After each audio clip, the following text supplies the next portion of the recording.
மாநகராட்சியில் பரபரப்பு, குறிப்பிட்டவர்களுக்கு மட்டும் நோட்டீஸா? காப்பாத்து காப்பாத்து, பொதுமக்களையும் வியாபாரிகளையும் காப்பாத்து.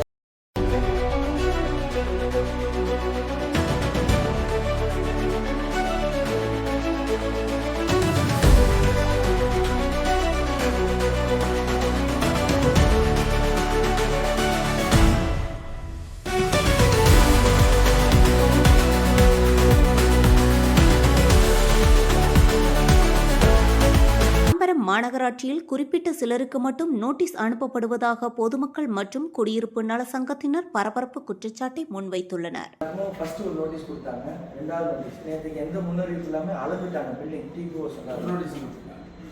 ஏற்கனவே உள்ள டிபிஓ வந்துட்டு அவங்களுக்கு தெரியும் இது வந்து மோட்டோபேஷன் சொல்றது நிற்கிறாங்க. இப்போ புதுசாக வந்தவங்க யார் நடவடிக்கை எடுக்கணும்னு சொல்லிட்டு இது பண்ணுறாங்க. ஸோ இது வந்து 15 வருஷமா 20 வருஷமா வரி எல்லாம் கட்டிட்டு வராங்க. இவங்களும் 1.5 லட்சம் ரூபாய் 2 லட்சம் ரூபாய் கொடுத்து ஃபைல் பெண்டிங்ல இருக்கு. அப்ரூவலும் கொடுக்கல. வரி எல்லாமே கட்டிட்டு வரும். ஸோ இப்போ பேரூராட்சியா நகராட்சியா இருந்தப்ப அதிகாரிகள் சரியான வழிகாட்டுதல் வேலை அந்த பில்டிங் பிளான் கம்ப்ளீஷன் சர்டிஃபிகேட் எல்லாம் வாங்கிட்டு தான் டேக்ஸ் போடணும். அப்போ உள்ள அதிகாரிகள் செஞ்ச தவறு. இப்போ வந்துட்டு இப்போ எல்லா பில்டிங்கும் இப்போ இருக்கிற இதே மாதிரி ஒரு 5000 பில்டிங் இருக்கு. அப்போ இந்த 60 பேரை மட்டும் நிர்பந்தம் பண்ணி அவங்கள டைப் பண்றாங்க. நம்ம மாநகராட்சி ஆணையரிடம் மனு அளித்து அவர்கள் போலி புகார்களின் அடிப்படையில் அதிகாரிகள் நடவடிக்கை எடுத்து பொதுமக்களை அச்சுறுத்துவதாக தெரிவித்தனர். கட்டடமே வந்துட்டு செட்பேக்கில் விடாம கட்டல. இன்னைக்கு மாநகராட்சியா இருக்கு. 15 வருஷமா வரி வாய்தாலாம் கட்டிட்டு இருக்கோம். இங்க கிட்டத்தட்ட 30 வருஷம் 40 வருஷமா இருக்கிறோம். ஆயிரக்கணக்கான நூற்றுக்கணக்கான இடத்துல உள்ளவங்கள டெய்லி மாநகராட்சி இன்னும் ஏறி தூர்வாரப்படல, காவா அடைக்கல. அதாவது எவ்வளவோ மக்கள் சார்ந்த பிரச்சனைகள், ரோடு போடல, காவா போடல, லைட் எரியல, குப்பை எடுக்கல. அதையெல்லாம் விட்டுட்டு மொட்டை பெட்டிஷன் போடுறவங்கள காவல்துறை, உணவுத்துறை, வருவாய்த்துறை எல்லா துறையும் சிஎம் செல்லுன்ற பேர்ல வந்துட்டு மொட்டை பெட்டிஷன் போடுறாங்க. அதை வச்சுட்டு எல்லா வியாபாரிகளையும் எல்லா பொதுமக்களையும் அச்சுறுத்துறாங்க. இது துறை சார்ந்த நடவடிக்கை எடுக்கிறேன்னு சொல்லிட்டு எல்லா பில்டிங்கும் அளவெடுக்கிறாங்க. இதை வந்துட்டு பொதுமக்களும் வியாபாரிகள் சார்பாக கண்டிக்கிறோம். மாநகராட்சி ஆணையர் அப்பாயின்மெண்ட் கூப்பிட்டு வர சொல்லியிருக்காரு. நடவடிக்கை எடுத்தா சட்டத்துக்கு உட்பட்டு எல்லா நோட்டீஸும் கிட்டத்தட்ட 5000 கட்டடம் வந்துட்டு விதிமுறைக்கு அனைத்து விதிமீறல் கட்டிடங்கள் மற்றும் நீர்நிலை ஆக்கிரமிப்புகள் மீதும் சமமான நடவடிக்கை எடுக்க வேண்டும் என அவர்கள் வலியுறுத்தியுள்ளனர். வேதா நியூஸ் டைம் செய்திகளுக்காக செய்தியாளர் ரமேஷ். மாண்புமிகு நகராட்சி ஒரு அலுவலர் அமைச்சரும் வந்துட்டு சரியான நடவடிக்கை எடுக்கலைன்னா பெரிய ஒரு போராட்டம் பெருங்களத்துள்ளேயும் தாம்பரம் சார்ந்து முன்னெடுக்கிறதுக்கு உண்டான எல்லா நடவடிக்கையும் எடுப்போம். இது தாம்பரம் மாநகராட்சி அனைத்து நலச்சங்க கூட்டமைப்பு, பெருங்களத்தூர் பீர்க்கங்கார வியாபாரி சங்கம் எல்லாரும் ஒன்று சேர்ந்து நம்ம புகார். பெருங்களத்தூர் பீர்க்கங்காரனை அதை சுற்றியுள்ள பொதுமக்கள் வியாபாரிகளை அச்சுறுத்துகின்ற வகையில சிஎம் செல்லு மூலமா பெட்டிஷன் போறேன்னு சொல்லிட்டு முகவரி தெரியாத நபர்கள் மூலமா தொடர்ந்து கடந்த ஒரு வருட காலமாக அங்கே உள்ள கிட்டத்தட்ட ஒரு 60லேருந்து 70க்கும் மேற்பட்ட கட்டிட உரிமையாளர்களுக்கு கடிதம் அனுப்பியிருக்காங்க. அதன் அடிப்படையில கடந்த ஒரு மாதத்துக்கு முன்பு மாநகராட்சி வந்து ஒரு கடிதம் சுற்றறிக்கை அனுப்பியது. உங்களுடைய கட்டிடம் எல்லாமே பட்டா லேண்டு. அந்த பட்டா லேண்டுக்கு ஏற்கனவே நகராட்சி பேரூராட்சியா இருக்கும்போது 15 வருஷமா வந்துட்டு வரி எல்லாமே முறையா கட்டிட்டு வரோம். அப்போ உள்ள சட்டத்திட்டத்துக்கு உட்பட்டு நாங்க எல்லாத்தையும் கட்டினோம். ஒரு சில நபர்கள் வந்து 500-1000 ஸ்கொயர் ஃபீட் கம்மியே கூட, உதாரணத்துக்கு வந்துட்டு நம்ம பெருங்களத்தூர்ல கிருஷ்ணா ரோட்லயே தாம்பரம் மாநகராட்சியோட கட்டிடமே வந்துட்டு அந்த சட்ட விதிமுறைக்கு மீறி தான் வந்து கட்டியிருக்காங்க.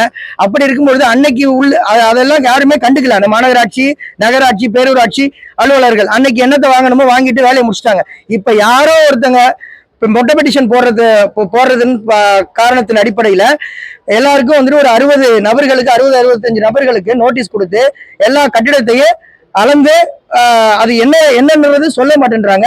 அது சம்பந்தப்பட்ட வகையில பெரிய ஒரு அச்சமோ தொடர்ந்து இது சம்பந்தமா மொட்டை பெட்டிஷன் போடுறவங்களுக்கு யாரு, உதாரணத்துக்கு பிரசாந்த் என்ற ஒரு தம்பி பேர்ல, அங்க உள்ள வர்த்தக சங்க தலைவர் மேல, என் பேர்ல, இன்னும் எத்தனை பேர் யாரு அங்க வந்துட்டு சமூகத்துல வந்துட்டு வியாபாரிகளாவோ ஒரு நலச்சங்கமோ ஒரு சேவை செய்யறாங்களோ அவங்க பேரெல்லாம் யூஸ் பண்ணி இப்ப இந்த 3 மாசத்துலதான் இந்த ஆட்சி மாற்றம் வந்ததுக்கு அப்புறம் நிறைய இந்த மொட்டை பெட்டிஷன் அதிகமாயிருக்கு.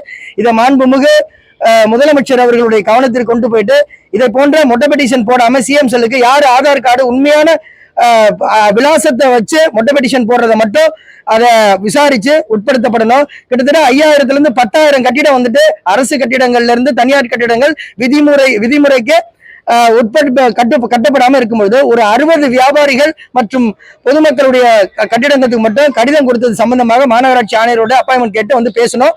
இது சம்பந்தமா இதை போன்ற மெட்ரோபெட்டி சம்பந்தத்தினால எங்களுடைய ஸ்டாண்டர்ட் புரோட்டோகால் தான் நான் விசாரிச்சு ஒரு முடிவு சொல்றேன்னு சொல்லியிருக்காங்க. இது தொடர்ந்தால் நிச்சயமாக பொதுமக்களை ஒன்று திரட்டு பெரிய ஒரு ஆர்ப்பாட்டம் பண்றதா வியாபாரி பொதுமக்கள் வியாபாரிகள் சங்கம் எல்லாருமே ஒட்டுமொத்த வந்து தாம்பரம் நலச்சங்க கூட்டமைப்பையும் ஒன்றிணைத்து ஒரு பெரிய வந்துட்டு ஜிஎஸ்டி சாலையில போராட்டம் பண்றதுக்கு உண்டான முடிவு பண்ணியிருக்கோம். மாநகராட்சி ஆணையருடைய பதிலுக்காக நாங்க காத்திருக்கோம். அவரும் சொல்லியிருக்காரு இது சம்பந்தப்பட்ட துறை சார்ந்த அமைச்சருக்கும் கூடுதல் செயலாளருக்கும் இந்த கடிதத்தை நீங்க அனுப்பிச்சுடுங்க, நேரில் போய் பாருங்க, எங்களுக்கும் தெரியுது இதை யாரெல்லாம் வந்துட்டு போடுறாங்கன்னு இது வருத்தம் அளிக்குது. ஆனா ஒரு புரோட்டோகாலுக்கு சட்ட விதிமுறைக்கு உட்பட்டு நாங்க சில நடவடிக்கை எல்லாம் எடுக்கிறோம், நீங்க எதுவும் பயப்பட வேணாம்னு சொல்லியிருக்காங்க. இது ஒரு பெரிய அச்சுறுத்தாவும் மன உளைச்சலாவும் இருக்கு. மாண்புமிகு முதலமைச்சர் வந்து அவங்க கட்சிக்காரங்க யாரும் செய்யறாங்களான்றது ஒரு சந்தேகம் எழுப்புது. இது யாரா இருந்தாலும் துறை சார்ந்தவங்க நடவடிக்கை எடுத்து பொதுமக்களை வியாபாரிகளை பாதுகாக்கணும்னு சொல்லிட்டு கேட்டுக்கிறோம். பெருங்கலத்தூர் தாம்பரம் நலச்சங்க கூட்டமைப்பு மற்றும் அனைத்து வியாபாரிகள் சங்கம் சார்பாக இன்னைக்கு வந்து மனு கொடுத்திருக்கோம். மகேந்திர பூபதி, பெருங்கலத்தூர். அதிகாரிகள் கூட்டு சேர்ந்து இந்த மொட்டை பெட்டிஷன் போடுறாங்களா? எங்களுக்கு சந்தேகம் ஏற்படுது. ஏன்னா பர்டிகுலரா எந்தெந்த பில்டிங்ல வந்துட்டு 100 ஸ்கொயர் ஃபீட் 200 ஸ்கொயர் ஃபீட் கூட கட்டியிருக்காங்கன்றது அதிகாரிகளுக்கு மட்டும்தான் தெரியுது. சோ அவங்களுடைய ஒத்துழைப்பு இல்லாம இதுல யார் அந்த கல்பரேட் என்று மாண்புமிகு முதலமைச்சர் அவர்களும் மரியாதைக்குரிய மாநகராட்சி ஆணையர் அவர்களும் தான் களை எடுக்கணும். இது தேவையில்லாம நாங்க பொதுமக்கள் தான் வந்துட்டு எங்களுடைய நேர விரையும் கிட்டத்தட்ட இது யாரு போடுறாங்கன்றது அதிகாரிகளுக்கு தெரியும். அதை நெக்லெக்ட் பண்ணிட்டு எது உண்மையான பெட்டிஷன் அதை விசாரிக்க மாட்டாங்க.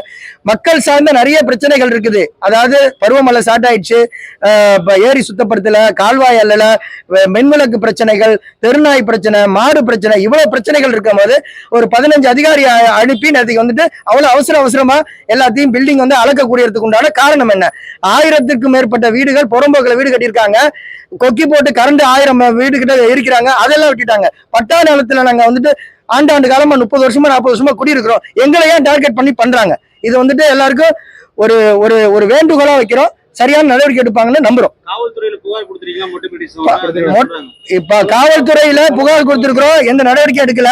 இதனால ஆன்லைன் கம்ப்ளைண்ட் கொடுத்திருக்கிறோம். இது சம்பந்தப்பட்ட வகையிலையும் இதையும் அதோட காப்பி மாநகராட்சி ஆணையருக்கு இணைச்சிருக்கிறோம். சைபர் கிரைமுக்கு கொடுத்திருக்கிறோம். யார் மேல புகார் வந்ததோ அவரே வந்து சொல்லிட்டு இருக்காரு, இந்த புகார் நாங்க கொடுக்கவே இல்லை, என் மேல அது தவறா பயன்படுத்துறாங்க. இந்த தம்பியோட என்னோட நேம் யூஸ் பண்ணி கிட்டத்தட்ட 15 பெட்டிஷன் மேல போட்டிருக்காங்க. இதை சம்பந்தப்பட்டு அதிகாரிங்க கிட்ட போயிட்டு என் பேரை யூஸ் பண்ணி இவர் பேர்ல வந்த பெட்டிஷனுக்கு ஆக்ஷன் எடுக்கல அப்படின்ற மாதிரி வேற ஆட்கள் தான் பேசுறாங்களே தவிர நம்மளுக்கும் அதையும் எந்த சம்பந்தமும் கிடையாது. இதனால எல்லாருக்கும் பாதிப்பு, பொதுமக்களும் சரி வியாபாரிகளும் சரி பெரிய லெவல்ல பாதிக்கப்பட்டிருக்காங்க இதனால. சார் இப்போ பெட்டிஷன் வந்துட்டு பாத்தீங்கன்னா ஒரு 4-5 பேர்ல ரெகுலரா வந்துட்டு இருக்கு சார். பிரசாந்த், பாலமுருகன், சந்திரன், 4-5 பேர் மேல வந்திருக்கு. இவங்க யாருன்னு எங்களுக்கு, அதாவது பிரசாந்த் இவரெல்லாம் வந்து பெருங்குளத்தூர் ஒரே ஊர் தான், சரிங்களா? நாங்க என்ன கேட்கறோம்னா, பெட்டிஷனர் வந்து நகராட்சியில் என்ன சொல்றோம்னா, கம்ப்ளைண்ட் தான் நாங்கள் நடவடிக்கை எடுத்து சொல்லுவாங்க. பெட்டிஷனர் என்ன சொல்றாரு, இந்த கம்ப்ளைண்ட் நான் போடவே இல்லை அப்படின்னு சொல்லி போலீஸ் ஸ்டேஷன்ல காவல்துறையில கம்ப்ளைண்ட் பண்ணியிருக்காங்க, சைபர் கிரைம்ல கம்ப்ளைண்ட் பண்ணியாச்சு, நான் சம்மந்தப்பட்ட அலுவலருக்கு நேராக போய் பதில் சொல்லியாச்சு, லெட்டரும் கொடுத்தாச்சு. நாங்கள் பெட்டிஷனே கொடுக்கல, இந்த பெட்டிஷன் என்னோடது இல்லைன்னு சொல்லி தெளிவாக சொல்லி கூட அவங்க வந்து மேலும் நடவடிக்கை எடுத்துட்டு இருக்காங்க. ஸோ பல முறை நம்ம எவ்வளோ எடுத்து சொல்லி அவங்க மேலும் எங்கள் மேலே மன உளைச்சலுக்கு ஆளாக்கிக்கிட்டு வியாபாரம் பண்ண விடாம டெய்லி வியாபாரம் பண்றதே இன்னைக்கு காலகட்டத்தில் ரொம்ப கஷ்டமா இருக்கு. எல்லாரும் கடையை சாத்திட்டு வேலையெல்லாம் விட்டுட்டு தான் விலைவாசி ஏறி போச்சு. இதெல்லாம் சமாளிச்சு நீங்க தொழில் பண்றதுல கஷ்டமான இருக்கிற சூழ்நிலையில மன உளைச்சல் ஆளாக்கி, எங்க மன உளைச்சல் மட்டும் இல்லை, குடும்பம், குழந்தை, மனைவி, இவங்க எல்லாரோட மன உளைச்சலும் ஆளாகிறாங்க. தயவு செய்து மாண்புமிகு முதல்வர் அவர்கள் இதில் தலையிட்டு இதுக்கு சிறந்த நடவடிக்கை எடுக்கணும்னு மிக தாழ்மையோடு கேட்டுக்கிறோம். நாங்கள் என் பேர் சாம்ராஜ் சார். தேங்க்யூ.